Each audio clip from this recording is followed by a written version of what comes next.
अस्सलाम वालेकुम। 10th class. आज हमारा बायो का लेक्चर नंबर 1 है। चैप्टर नंबर है 10th और टॉपिक नेम है गैसियस एक्सचेंज।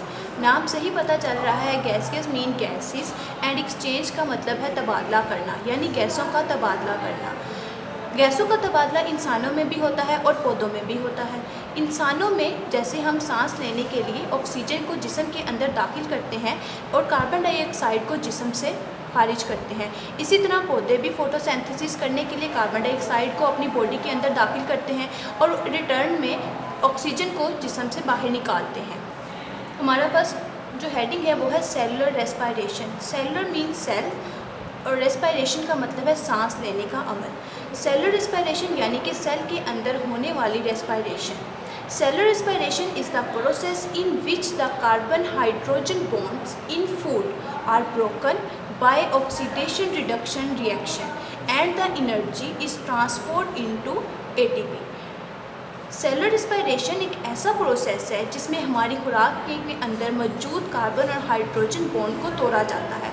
तोड़ा जाता है ऑक्सीडेशन और रिडक्शन रिएक्शन से। ऑक्सीडेशन का मतलब है loss of electron and reduction का मतलब है एडिशन या गेन ऑफ इलेक्ट्रॉन्स, यानी कि कुछ इलेक्ट्रॉन्स को ऐड करके या कुछ इलेक्ट्रॉन्स को निकाल कर रिएक्शन होने के नतीजे में कार्बन और हाइड्रोजन बॉन्ड को तोड़ते हैं। एंड एनर्जी, और जब कार्बन और हाइड्रोजन का बॉन्ड टूटता है तो उसके दौरान एनर्जी पैदा होती है। उस एनर्जी को ट्रांसफ़र किया जाता है इनटू एटीपी की फॉर्म में, क्योंकि इंसान की बॉडी या किसी भी जानदार की बॉडी जो है वो अपनी एक्टिविटीज़ के लिए एनर्जी को एटीपी की फॉर्म में इस्तेमाल करती है। For cellular respiration oxygen get from environment. Cellular respiration के लिए जब हम कार्बन और हाइड्रोजन के बॉन्ड को तोड़ते हैं तो उसके लिए हमें ऑक्सीजन की ज़रूरत होती है। तो उस ऑक्सीजन को हम किससे हासिल करते हैं? अपने माहौल से, इन्वायरमेंट से। जैसे कि इंसान सांस लेते हैं तो ऑक्सीजन इनटेक करते हैं, तो वही ऑक्सीजन जो है वो कार्बन और हाइड्रोजन के बॉन्ड्स को तोड़ने के लिए इस्तेमाल होती है। The carbon dioxide which is produce during cellular respiration. अब जो कार्बन डाइऑक्साइड सेलुलर रेस्पिरेशन के नतीजे में बनती है इज़ टेकन आउट, उसको बाहर निकाला जाता है of the cell and ultimately from the body, cell से और उसके बाद हमारे जिस्म से जो है वो कार्बन डाइऑक्साइड बाहर खारिज कर दी जाती है। एक इक्वेशन से मैं आपको समझाती हूँ। जैसे कि C6H12O6 ग्लूकोज का फॉर्मूला है प्लस 6O2 यानी कि ऑक्सीजन के 6 मॉलिक्यूल्स इसमें ऐड किए जाते हैं। अब जब हम इसमें ऐड कर रहे हैं तो ये क्या होगा? ये होगा गेन ऑफ इलेक्ट्रॉन यानी कि रिडक्शन, और ग्लूकोज के मॉलिक्यूल्स टूटेंगे और इसमें से इलेक्ट्रॉन निकलेंगे तो ये ऑक्सीडेशन होगा, यानी ऑक्सीडेशन और रिडक्शन दोनों रिएक्शंस हुए। ग्लूकोज ने ऑक्सीजन को ऐड किया और ग्लूकोज के मॉलिक्यूल में मौजूद कार्बन और हाइड्रोजन के बॉन्ड्स को तोड़ा जाएगा। जब इसके बॉन्ड्स को तोड़ा जाएगा तो रिएक्शन के बाद कार्बन डाइऑक्साइड के 6 मॉलिक्यूल्स बनेंगे और इसके साथ साथ वाटर बनेगा एंड एनर्जी जो है वो रिलीज़ होगी। इसी एनर्जी को एटीपी की फॉर्म में ट्रांसफर किया जाता है जो हम अपनी बॉडी एक्टिविटीज़ के लिए इस्तेमाल करते हैं। ऑक्सीडेशन का मतलब है loss of electron and reduction का मतलब है gain of electron.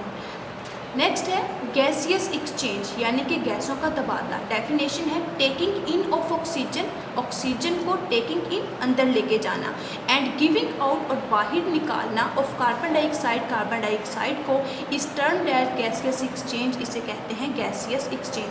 Carbon dioxide को जिस्म से निकाला जाता है और ऑक्सीजन को जिस्म में दाखिल किया जाता है। जैसे कि हम सांस लेने के दौरान ऑक्सीजन को ही अपने जिस्म के अंदर दाखिल करते हैं और जब हम सांस को बाहर निकालते हैं या हवा को अपने जिस्म से खारिज करते हैं तो उसके दौरान कार्बन डाइऑक्साइड हमारे जिस्म से बाहर निकलती है।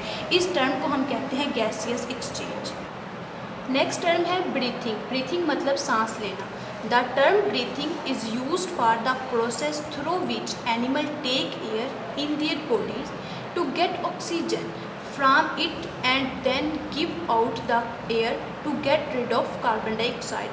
ब्रीथिंग सांस लेना एक ऐसी टर्म है जिसमें एनिमल्स या तमाम जानदार, जिसमें हम इंसान भी शामिल हैं, तमाम जानदार एनिमल्स क्या करते हैं? अपनी हवा को अंदर लेके जाते हैं, अपने जिस्म के अंदर लेके जाते हैं ऑक्सीजन हासिल करने के लिए, और बदले में हवा को बाहर भी निकालते हैं ताकि वो कार्बन डाइऑक्साइड से छुटकारा पा सकें। तो ब्रीथिंग के दौरान ऑक्सीजन को जिस्म के अंदर दाखिल किया जाता है और कार्बन डाइऑक्साइड को जिस्म से बाहर निकाला जाता है। इस टर्म को हम कहते हैं ब्रीथिंग। ब्रीथिंग और रेस्पिरेशन दो डिफरेंट प्रोसेस हैं, दोनों सेम बिल्कुल नहीं है। जैसे कि हम कहते हैं कि रेस्पिरेशन भी सांस लेने का अमल है, तो ब्रीथिंग में भी हम सांस लेते हैं, लेकिन इन दोनों में बहुत डिफरेंट है।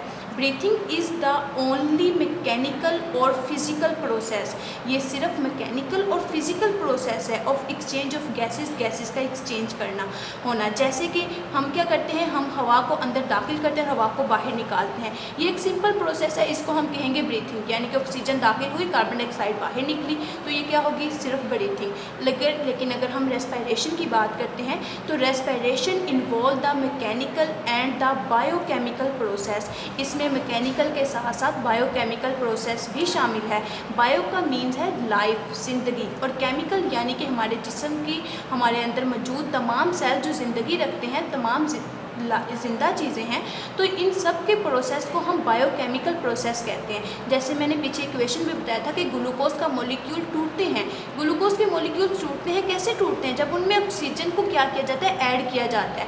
ऑक्सीजन के ऐड होने से ग्लूकोज के मॉलिक्यूल्स टूटते हैं। तो उस अमल को, वो जो तमाम केमिकल प्रोसेस होता है हमारे जिस्म के अंदर, ग्लूकोज के मॉलिक्यूल्स का टूटना, उसके बाद कार्बन डाइऑक्साइड का बनना, वाटर का बनना और एनर्जी का रिलीज़ होना, और फिर एनर्जी का एटीपी की फॉर्म में तब्दील हो जाना, ये सारे का सारा एक केमिकल प्रोसेस है। और इस पूरे प्रोसेस को हम कहते हैं रेस्पिरेशन।